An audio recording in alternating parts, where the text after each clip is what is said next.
அனைவருக்கும் வணக்கம். தமிழ் இனிது. நாளொரு குறள் கற்போம். திருக்குறள் அதிகாரம் 2 வான் சிறப்பு.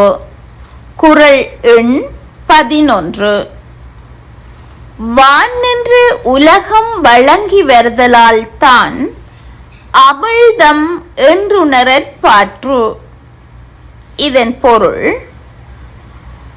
உரிய காலத்தில் மழை பெய்ய உலகம் வாழ்ந்து வருவதால் மழையானது உலகத்தில் வாழுகின்ற உயிர்களுக்கு அமிழ்தம் என்று உணரத்தக்கதாகும்.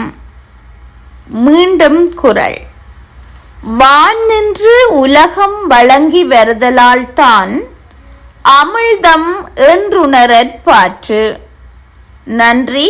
வனிதாமதி வரதராஜா.